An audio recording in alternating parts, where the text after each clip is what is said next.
Yang kita nggak bisa, harus bisa. Gimana caranya? Bahwa setiap saat itu adalah kesempatan. Ajarnya itu sebetulnya dari situ. Orang-orang nggak usah tanya banyak cincong gitu. Jadi satu kata hajar itu jadi bukan hanya pelumas tapi penyemangat sekali gitu. Bisa nggak kita, bisa nggak bisa, kita bilang hajar, harus bisa.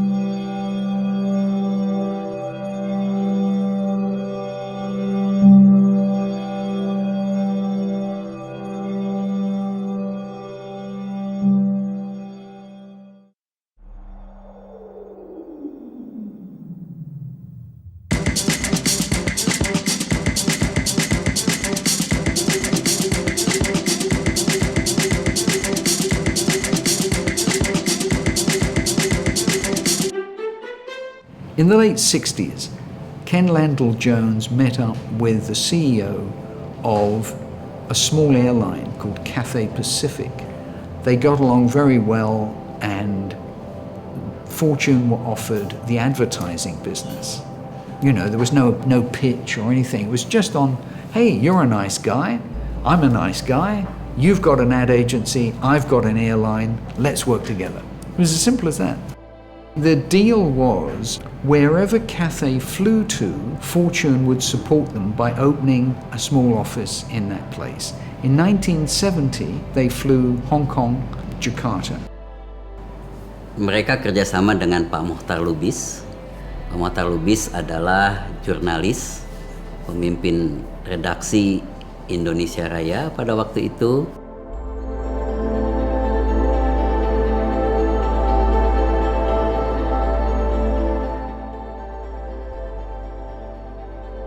Nestle sebenarnya juga baru saja mulai beroperasi di Indonesia. Nestle didirikan tahun 71, tetapi mulai produksi pabriknya itu tahun 74. Dan kita mulai sebetulnya komersial tuh antara lain produk Denko, Milo, dan kita meminta bantuan PT Fortune Indonesia untuk di dalam bidang pemasaran, terutama adalah iklan. Biro iklan pada saat itu masih sedikit. Biro iklan dunia baru mengincar pasar Indonesia. Karena pada situ pertumbuhannya sangat besar. Ketika itu terus terang aja bahwa di Indonesia itu belum ada perusahaan asing di dalam periklanan. Dan yang termasuk dua terbesar di Indonesia itu adalah PT Fortune Indonesia dan Intervista. Hanya dua itu saja. Yang lain-lainnya adalah periklanan-periklanan yang baru muncul. Kita juga melihat account-account apa yang dipegang oleh perusahaan periklanan tersebut. Ketika itu, Fortune antara lain adalah memegang Cathay Pacific. Dan Cathay Pacific kan perusahaan asing. Itu adalah merupakan suatu endorsement untuk kita mengapa memilih PT Fortune. Adi juga mau sekolah dong, Ma. Iya, nanti kalau kamu sudah besar ya. Gimana sih, Ma, biar lekas besar? Minum susu terbaik. Denko Instan, super gizi.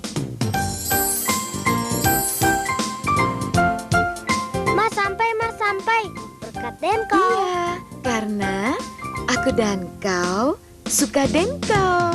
Aku dan kau suka Denko. Produk berkualitas dari Nestle.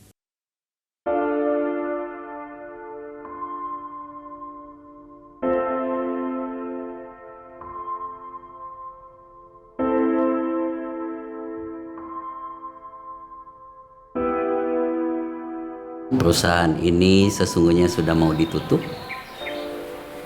Saya sendiri yang ditunjuk untuk memimpin. Untuk itu saya ajak Pak Mulyadi dan Glenn Bruce. Waktu pergi itu kan ceritanya sebetulnya memang Fortune itu kan banyak utang ya. Kita dengan ekspatriat yang itu mampu nggak bayarnya? Biaya kan gaji mereka kan tinggi-tinggi. Untuk mengatasi itu mereka harus dipulangkan, gitu kan. Nah, sedangkan klien-klien kita itu waktu itu belum siap. Mereka lihat boleh langsung percaya. Di antara banyak warga itu banyak kurang pede ya.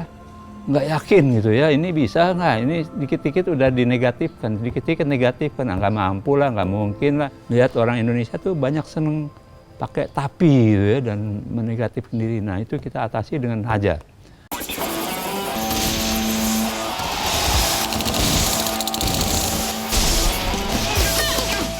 Karena kalau kita pindah ya, kita tidak ada pembuktian yang semula ya, bahwa kita orang Indonesia bisa membangun suatu perusahaan yang tadinya tidak baik gitu.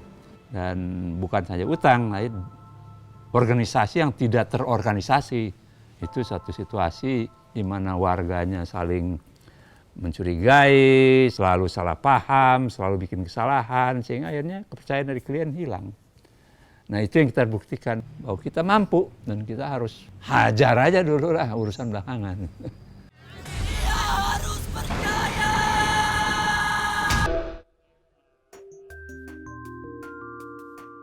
Dianggap tidak mungkin perusahaan iklan itu mempunyai rencana 5 tahunan. Karena kita jasa, dan jasa itu biasa turun naiknya cepat sekali. Waktu itu saya membuat banyak program penghematan. Bagaimana kita mulai menabung untuk bisa menyelesaikan utang, tetapi juga untuk menghidupi perusahaan. Dari pimpinan paling atas sampai paling bawah, kita sepakat, kita rela tidak digaji untuk bulan ini. Mesin fotokopi pun waktu itu belum selazim sekarang. Jadi kita harus lapor mau cetak untuk apa, kita mesti ngisi formulir ya. Nah, dari kertas-kertas ini kan banyak kertas yang nggak kepake. Ibu Suparwoto inilah yang menerapkan pemakaian kertas bekas. Untuk kita aneh waktu itu kan, kok kertas bekas gitu. Tapi ternyata sekarang menjadi lazim menggunakan kertas yang sudah ada dan baliknya kita pakai lagi gitu. Dalam 4 tahun, utang yang $400.000 itu bisa dilunasi.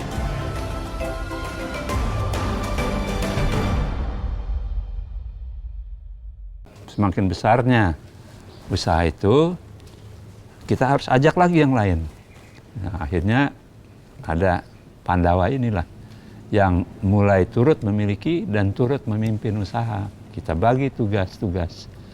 Ada Pak Mulyadi, ada Pak Kasman, Bu Lucy, Bu Miranti Abidin, Pak Iwan Ramlan, Pak Jojo Gosali. Kekeluargaan di Fortune itu memang sangat menonjol. Jadi kami mungkin tidak ada hierarki. Siapa yang jadi bos, siapa yang menjadi anak buah ya. Kita sama gitu loh. Yang beda tuh cuma job description aja. Lebih akrab lah. Rutin kita outing biasanya dari perusahaan ya, itu udah kayak zaman kuliah di kampus aja dulu. Udah mungkin ya sedekat itu sama teman-teman. Kadang-kadang kita kangen sama suasana di kantor, kangen kadang-kadang ketemu sharing dan sebagainya. Itu yang membuat kita kerja lebih seperti kalau kita bermain saja gitu. Cuman dari pengalaman saya di Fortune adalah hubungan horizontal itu sangat terjaga. Karena saya rasa keunikan dari sifat dari hajar itu harus merekat dulu, baru kehajaran itu akan timbul.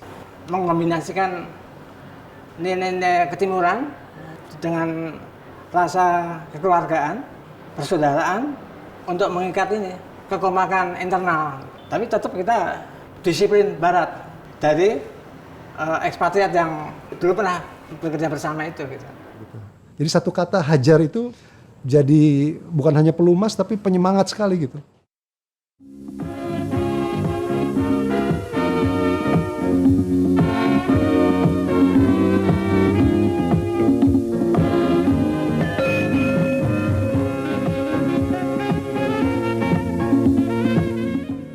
'78, '79, '80 itu kalau disebut euforia akan perusahaan iklan dengan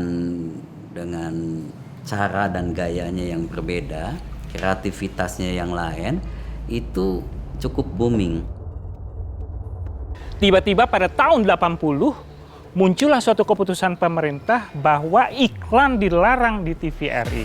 Dan kita ketika itu di negeri ini hanya ada satu media elektronik, yaitu TVRI.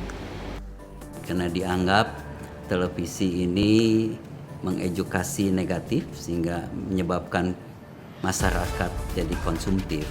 Padahal media televisi itu menjadi media yang menentukan pada waktu itu, karena iklan di media TV menarik. Kita tujuannya tidak mendorong konsumerisme kan, so kita mengkomunikasikan produk kita. Kan kalau nggak dikomunikasikan, kan dia kan nggak tahu. Dia butuh tapi dia nggak tahu. Biasanya dia beli yang salah. Anda bisa bayangkan bahwa bagaimana tentu saja dalam hal ini baik pihak Nestle maupun kreatif dari PT Food Chain Indonesia memikirkan suatu strategi baru yang tadinya hanya mungkin 65% sampai 70% biaya dari advertising and promotion itu adalah melalui media TV. Sekarang ini 65% ini harus diapain begitu. Bayangkan kita kehilangan suatu media untuk bisa menjangkau konsumen di seluruh Indonesia. Dengan tidak adanya iklan TV, tentu iklan di media cetak, di majalah, di radio, dan juga di bioskop ikut terbantu dan berkembang. Iklan print, iklan koran ya, iklan media cetak, kompetisinya pada saat itu sangat ketat. Karena gini, koran Kompas waktu itu ya cuman dibatasin kalau nggak salah 12 halaman.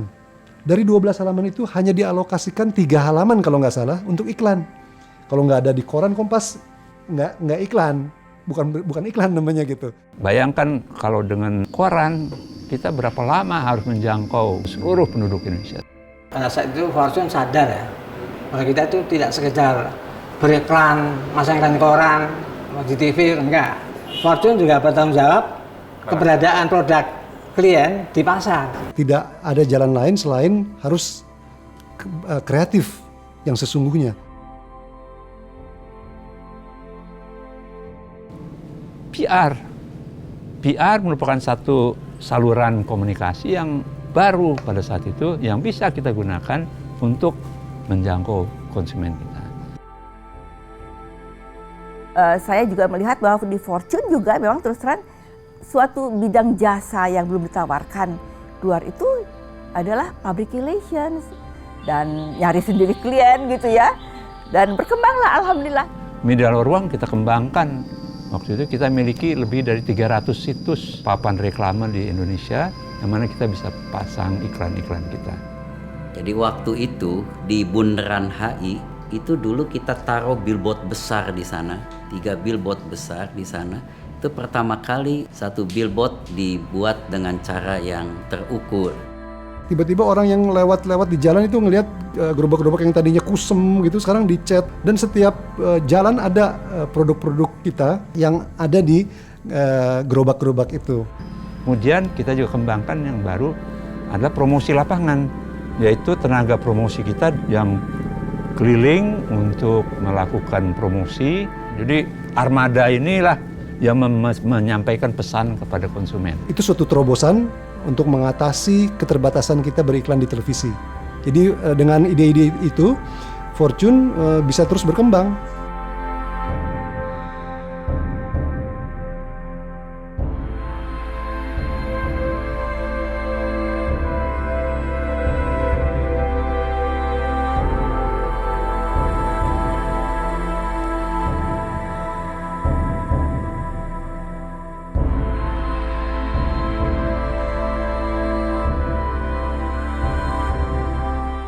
Tiba-tiba merebak suatu kejadian yang luar biasa buat Nestle, yaitu bahwa Denko dianggap mengandung lemak babi. Denko udah dibuang-buang, maksudnya udah semua membuang produk itu dari berbagai outlet, toko dan sebagainya. Nah terus mereka juga kemudian dalam situasi produk mereka kan turun jadinya. Sebetulnya pada saat itu Nestle itu menyerap susu dari para peternak di Jawa Timur itu 500.000 liter per hari. Nah, polisi kita itu kita tidak bisa menghentikan, karena kalau kita menghentikan menerima 500.000 liter sehari, maka yang akan terjadi adalah susu-susu tersebut akan menjadi basi di gudang-gudang koperasi dari peternak di Jawa Timur. Pada saat itu memang kita sadari kita tidak punya ilmunya, kita belum pernah belajar mengelola krisis. Ya. Ini kan produk lemak babi, nah itu kan dibuktikan bukan lemak babi gitu loh. Yakin benar bahwa dengan kita bisa membuktikan, itu akan selesai.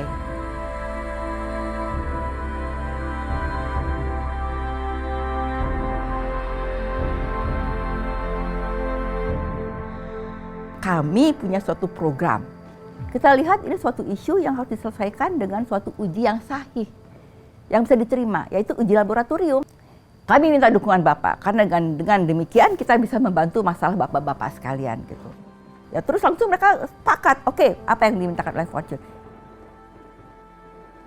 Di Jawa Timur ini masyarakatnya sebagian besar itu adalah memeluk agama Islam. Konsultan di sana di Nestle itu yang orang asing ya. Oh, nggak perlu kita mengundang Majelis Ulama Indonesia Jawa Timur. Dari pihak Nestle yang ada di Jawa Timur, nelponlah ke Jakarta. Begitu nelpon ke Jakarta bahwa ini Indonesia dan bahwa Fortune lebih tahu tentang keadaan bagaimana masyarakat Indonesia sendiri. Presiden direktur kita, tentu orang bule ya ketika itu didandanin dengan dipakein kopiah. Orang bule tinggi sendiri pakai kopiah itu udah menarik perhatian.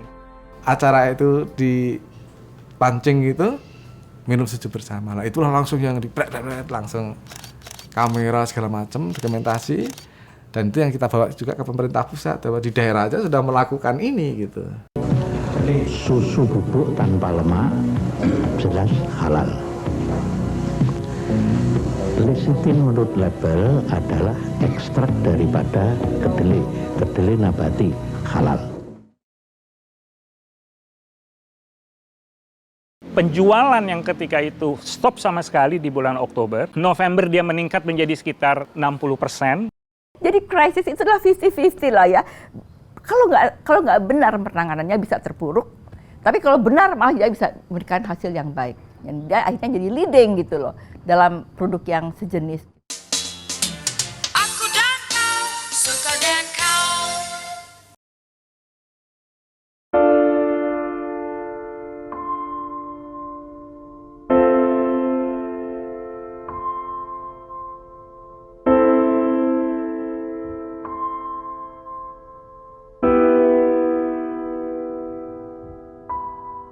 Jadi kalau perusahaan itu sudah cekak, yang pertama kali dipotong adalah promosinya. Dan itu sangat terasa oleh semua biro iklan di Indonesia pada saat itu. 98 yaitu jatuh kayak terjun bebas. Warga harus diberhentikan, tapi kita memberhentikannya dengan baik. Dari 300 kita harus rampingkan menjadi 150. Tapi kita juga melihat bahwa di setiap krisis itu pasti ada peluang dong di baliknya. Justru pada saat itu adanya kebutuhan terhadap sosial. Ekonomi sulit, maka yang harus diatasi adalah sosialnya. Bicara dengan tim sosial marketing, berarti di benak kita dan kami sendiri selalu berpikir bagaimana kita memadukan antara advertising, PR, mobilisasi sosial, advokasi, dan kemitraan. Kampanye pendidikan, ada kampanye makanan tambahan buat anak sekolah, ada kampanye kredit kecil, anak jalanan yang sangat terkenal waktu itu ya, dengan Christine Hakimnya. Seperti masa kecil kita dulu, mereka juga punya banyak harapan dan cita-cita. Kasih sayang kita mewujudkan harapan mereka.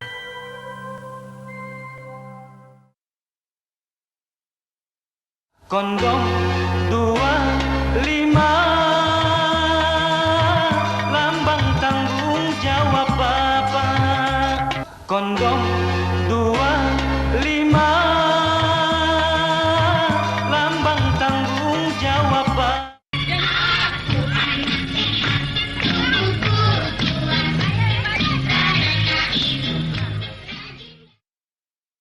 Jadi pada saat itu terus terang banyak sekali klien-klien yang minta ke Fortune PR adalah untuk internal communication-nya.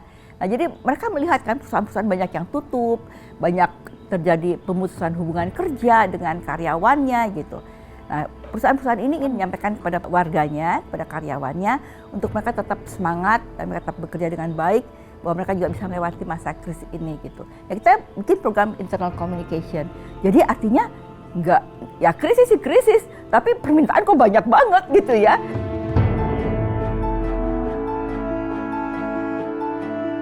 Disiplin ilmu komunikasi tidak saja terbatas pada periklanan, kan?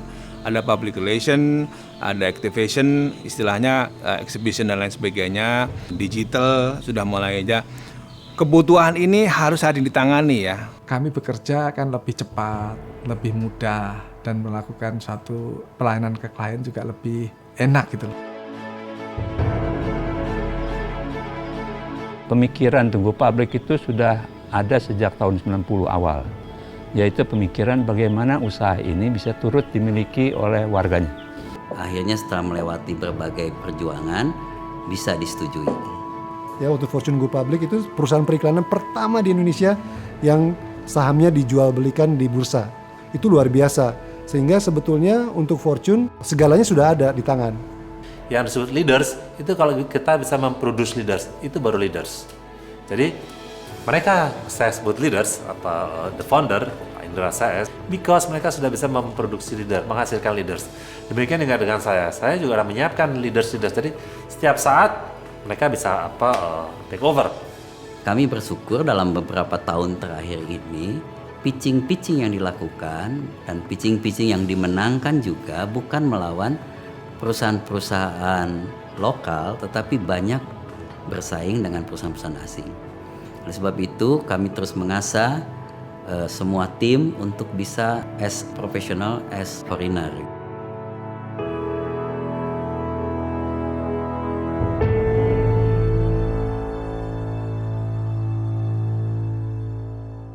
Olahraga sekarang juga adalah suatu industri yang banyak digunakan untuk komunikasi. Jadi apakah itu olahraganya, kegiatan olahraganya, atau itu tokoh-tokoh individunya. Kita nggak pernah pengalaman menangani klub-klub internasional, bola internasional yang nomor 1. Dan di Indonesia sampai pengalaman, Jakarta sampai pengalaman, nggak ada benchmarknya. Tapi pada saat ada kesempatan datang pada waktu itu, calon satu persen itu kita grab, kita ambil. Seperti Bale, seperti Neymar, seperti Suarez, Ronaldo, itu mereka menjadi media-media komunikasi yang baik. Dan sekarang bisa dibilang Fortune salah satu sports marketing yang punya pengalaman menangani klub-klub bola internasional dunia.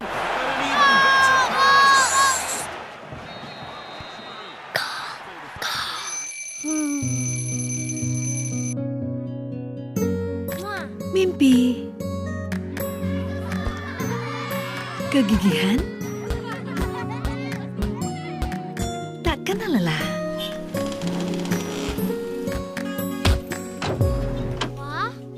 Jadikan kita seorang bintang.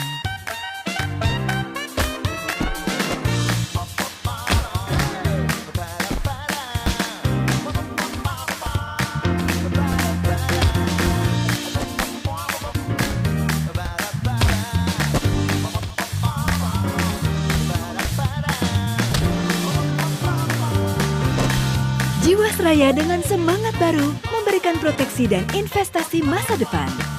Asuransi Jiwa, Jiwasraya.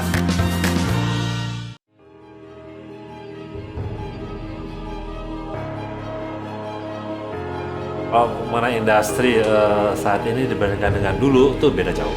Dengan 10 tahun, 15 tahun yang lalu masih bisa dapat margin yang baik, yang besar. Kalau sekarang udah semakin banyak playersnya, semakin menurun pula, semakin decline dapat profitnya. Kompetisi akan saling ganas ya, terutama kompetisi terhadap biru-biru kan yang sudah internasional, multinational companies ya.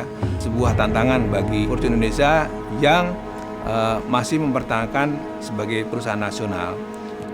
Dan sesungguhnya ini hanya masalah kesiapan kita untuk bersaing dengan teman-teman dari global. Komunikasi itu adalah juga unsur budaya, maka kalau kita bisa berkomunikasi, membawa komunikasi ini ke seluruh dunia, maka kita juga akan membawa budaya Indonesia ke dunia.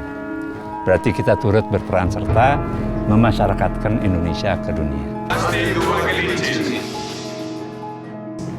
There's a plaque in St. Paul's that says, if you seek his monument, look about you. In other words, you know, if you want to know what happened to Fortune, we just have to look out the window and see all of these buildings. And not one of these buildings existed when Fortune started. Not one. Fortune akan menjadi aset nasional yang besar buat Indonesia. If you look for the success of Fortune, then you look for the success of Indonesia. And I think the two have gone hand in hand.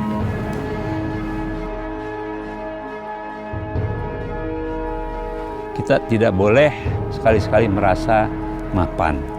Kita harus selalu merasa lapar, harus selalu merasa masih kecil, harus selalu merasa masih kurang. Dengan rasa yang demikian itu kita akan terdorong untuk terus meningkatkan diri, terus memajukan diri, terus tumbuh, dan pertumbuhan itu tidak ada batasnya. Kesempurnaan itu tidak pernah tercapai. Dan saya tuh punya satu prinsip ya, always top notch. Jadi harus selalu full speed lah, top notch, supaya dia bisa naik lebih cepat lagi, naik lebih cepat lagi. Kalau saya aja masih hot, masih lapar, masih ingin belajar, masih banyak mau tahu segala macam. Nah, jadi apa yang lebih generasi muda harusnya bisa lebih hot lagi, lebih semangat lagi daripada saya. Harusnya seperti itu kan.